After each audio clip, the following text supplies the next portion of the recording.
it's an exciting day because we got our tags in the mail from Vermont. And if you don't remember from when we had our big bus, we talked about it a little bit in our tour, but Vermont is awesome because it is super, super easy to register a bus as a motorhome there. So we can actually take this bus around now to get building materials and just drive it as our regular vehicle because it can fit in a regular parking spot.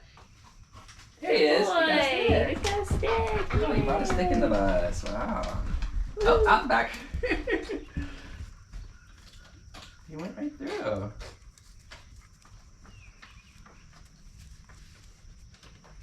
Good boys. Canyon and Summit decided that putting tags on was boring, so they went into the neighbor's yard to chase a squirrel. Now it's time to go in the bus for timeout. Candy, come.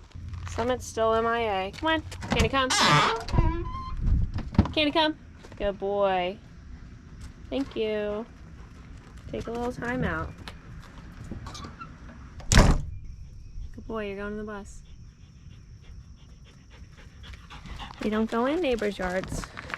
You don't go across the street. Go with your brother. Now it's time to put the tags on.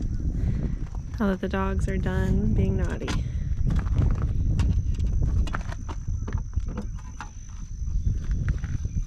So with our short bus build, we wanted to make sure we had brand new tires. All the tires were between 7 and 10 years old, and they were all mismatched brands. So we took all the wheels and tires off, ordered new tires online, had them shipped to a local tire shop, and I'm gonna go pick them up. They've been mounted and balanced, and they called me and they're ready to go.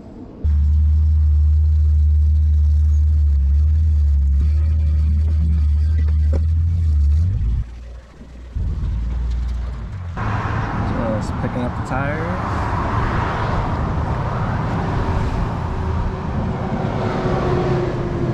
Time to go put them on the bus.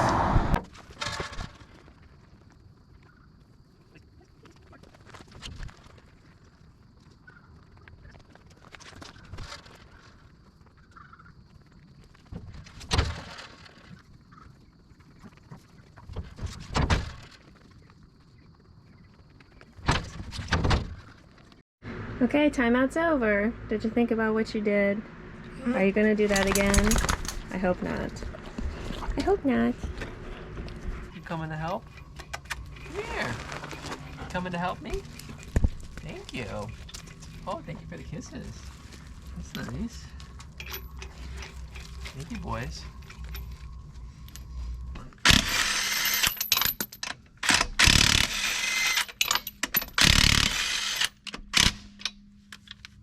Always when you're tightening lug nuts, make sure you go in a crisscross pattern, no matter how many lug nuts you have.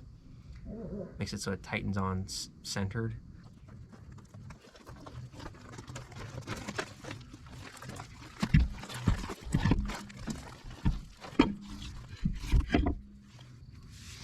What I do is I tighten my lug nuts with an impact, and then I go back and either loosen them up a little bit or just torque them. I always use my torque wrench and torque them to between 100 and 120 foot-pounds, whatever the vehicle specifies. But when you torque your lug nuts, you know they're on properly and they're not going to come flying off or loosen up over time.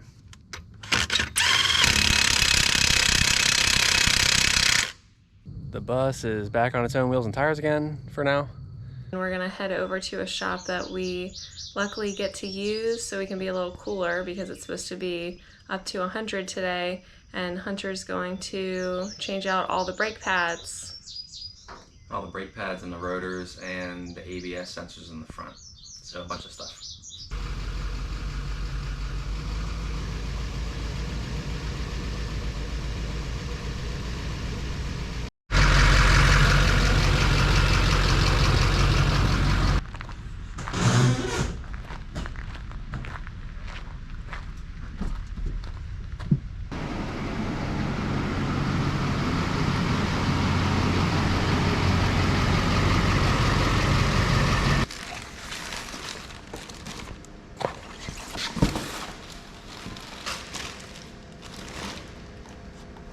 We just got to the shop, got all the parts laid out.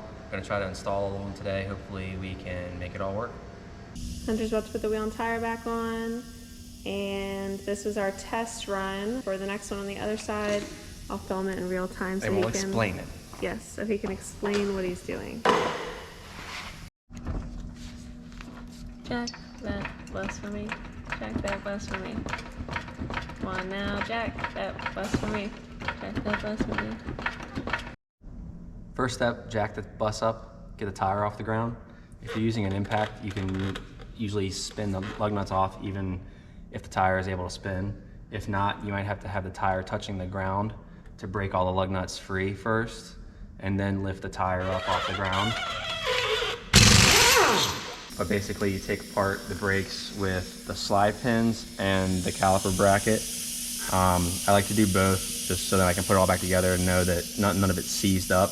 But if you turn the wheels all the way to one side, it makes it so the brake comes out away from the vehicle a little bit, and then you can have better access to get an impact gun in there to be able to break them free easy. 2 slide pins, and then sometimes these come off easily, sometimes they are captured by different little pieces or by the actual caliper itself. So you can easily just leave that on and then take off the caliper bracket. This how-to video is featuring the squeakiest seat work cart ever. Very nice. So enjoy that while you watch this. So to get the rotor off, you have to take this extension bracket off. So you have to put the socket on the inside of it, run a extension through it, and then spin all these off. So I'm gonna take all these off, take the extension bracket off, and then we'll be able to get the rotor off. Whenever you're putting on new brake parts, mainly rotors, be sure to clean them really well with brake cleaner. When you buy new rotors, they come coated with an oil called Cosmoline or something like it, and basically it keeps it so while it's on the shelf or on the truck, it keeps it from surface rusting. And you want to get all that off with brake cleaner before you put it on your vehicle. It'll help when you first start using your brakes, your brand new brakes, so that Cosmoline doesn't build up or gunk up on your new pads. My hands are super dirty. It's just kind of gonna happen when you work on stuff like this. You want to keep, after you clean them, don't touch the braking surface. So I was touching out here, or you can touch this part, but just don't touch where the brake pads are gonna ride, because any grease that's on your hands or any oil that's inherently on your hands, it'll mess up the braking procedure on your brakes. What I do to make sure I tightened all of them is just make a little mark. You can do it with a Sharpie or a screwdriver or whatever. Just make a little mark so you know which one you start at, then go all the way around and make sure you tighten all of them. Now for the brakes, this is the caliper bracket, holds your brake pads. For this, for the caliper bracket where the brake pads are, you want to slide off your brake pads. And make sure you keep them in an orientation so you can see how they go on. Make sure you are going to put them back on the same way they came off. These are your slide brackets. Same thing, keep them in an orientation so you can look at them. So it makes it easier putting the new ones back on. Whenever you replace brakes, you want to make sure you replace everything, all the slide brackets and the brake pads, and if you need new rotors, do rotors at the same time. I always make sure to clean up where the slide brackets go with a wire brush or something similar. Then you want to get your new parts and then compare them to the old ones. Then you know that they're going to go back on the right way. You match them up. Just like that. Same thing with this one.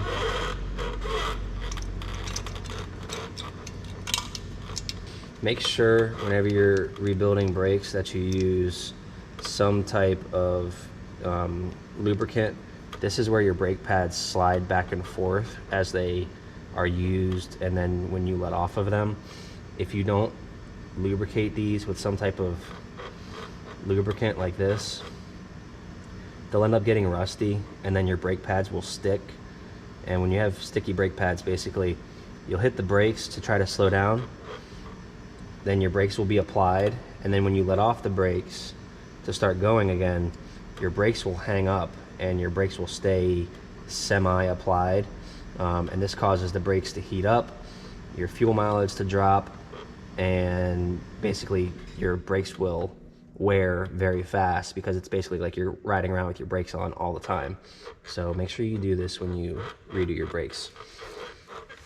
You want to put them all over your slides.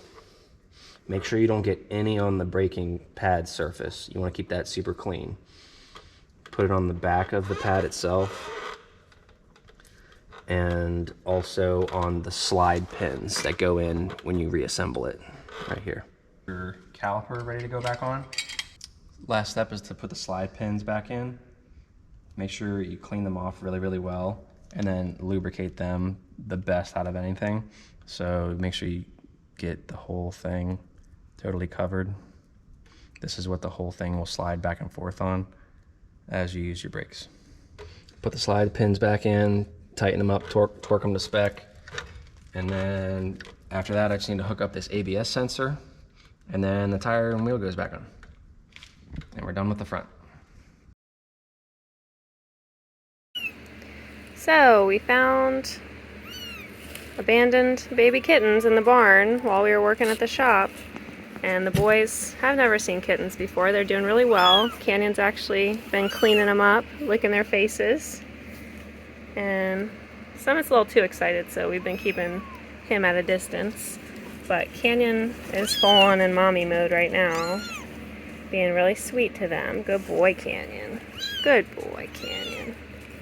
So we are on our way to an animal shelter to drop them off. We called and they said they would get them all taken care of, get them adopted. So that is awesome and exciting for these little guys. They're gonna have good lives. We are rushing to the animal shelter to get there before they close.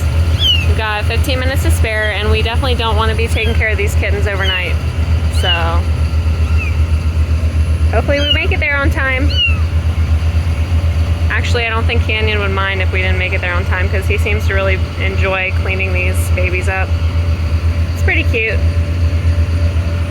I let Canyon clean them, and they're actually all cuddled up now and super quiet. They were screaming and then just meowing super loud. And then once Canyon actually cleaned them, they settled down and cuddled up almost like he was being a little surrogate mom. And now Canyon's in his normal position since there aren't any screaming babies. He's focusing on his normal co-pilot job, and Summit has settled down too. Well, that was quite the adventure. We made it in time and we got the kittens dropped off at the animal shelter. They assured us that they would find homes for them, especially because they're just little kittens.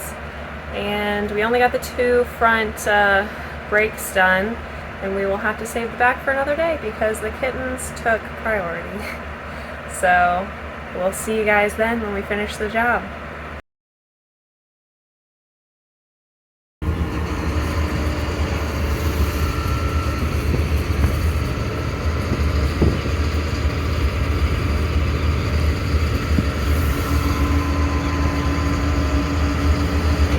So we're back at the shop today, and we didn't get any work done because we showed up to work on the short bus and we found more kittens, which are in that carrying case back there.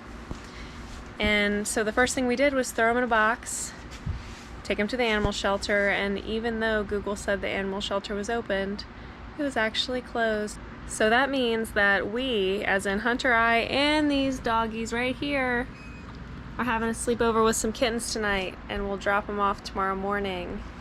They are pretty adorable. They're from 3 different litters. There are 7 of them. Who knows, maybe by tomorrow we'll have caught more. I'll bring them out into the light so you guys can see them. They're pretty stinking cute.